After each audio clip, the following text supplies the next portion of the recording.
Last year, a fun comedy starring an attractive blonde and having a muscular guy whose only purpose was to be eye candy released that had a sensational run at the box office. Today we are looking at Anyone But You. I rewatched this movie recently and I thought it was really fun, but when I saw the reviews, well, people didn't like it as much. I could just accept others their opinions, but I'm a guy on the internet. So I won't do that. Today, this guy will defend Anyone But You. The main character of this movie is law student B, played by the gorgeous Sydney Sweeney. At a Starbucks, she meets Ben, played by the internet's favorite shirtless guy, Glenn Powell. They for some reason spend the entire day together.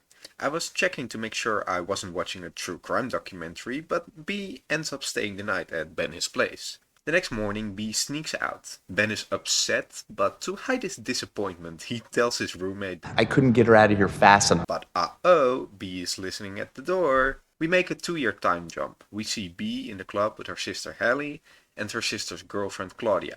Claudia, her cousin, is Pete, the roommate from before, and Claudia, her best friend, is... Ben! This is Ben. We all grew up together. Oh no.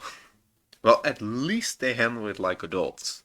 You still live at 28 Boy Lane? Well, she's your sister. I'm sure the relationship won't last long. Well, at least Hallie and Claudia aren't getting married in Australia, inviting both B and Ben and having them sleep in the same room. Right? We're getting married in Sydney! You guys are gonna have to share a room. She's kidding. Also, I love that this movie thinks it has to clarify to its audience that December in Australia is during the summer. Because if they think we are that stupid, they are right. Also invited to the wedding are Ben, his ex Margaret, and her new boyfriend Beau. Also there is B, her ex Jonathan. So the hatred between B and Ben leads to what the movie makes us believe is an aggressive game night. Your ego. It's not fair. Hey, what? You're... Listen, this isn't aggressive. You know what is? Playing Monopoly with Dutch people. I'm still not fully recovered. To not make a mess from the wedding, Claudia, Hallie, Pete and the parents of Claudia try to form a plan. We just need to get them to jump each other's bones. They try this by doing the talking really loud while Ben or B are near. She clearly has eyes for Ben. Do you know B's been in love with Ben since the first night they met? So, then why is he fighting with her? Well, because he likes her. B and Ben realize what is going on and they make a pact to pretend that they are dating. They do this so B doesn't have to deal with her ex Jonathan, Ben can make his ex jealous, and everybody stops with the loud talking. Ben isn't convinced, but B has her ways to be persuasive. You know, I still think about that night we spent together. Shut up. Who knows what could happen under the cover of a masquerade?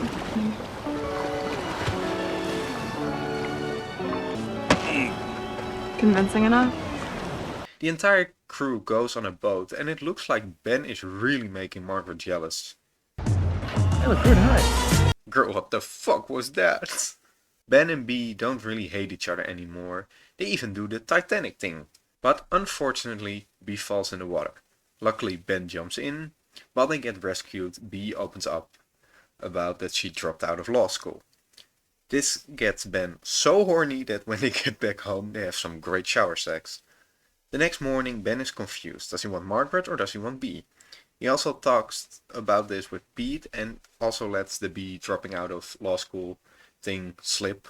Pete immediately snitches this to B, her parents. Like, not cool, Pete. This causes a fight between B and Ben, revealing the fake relationship to everyone. Claudia and Hallie get married, and during the after party Ben and Margaret kiss. B sees this and dramatically leaves. Only the kiss doesn't feel good to Ben. He runs all over Sydney to find Sydney. They have a romantic kiss and a happy ending. I've seen this movie 2 times now. The critique I have seen the most is that this is just a rom-com. But that's what it's trying to be. If you like rom-coms, you will like this. It doesn't try to reinvent the wheel. It just wants to entertain you for 100 minutes. And I think that's just fine. If you enjoyed this video, don't forget to like and subscribe. And come back next week for another video where I cover the 4th After movie.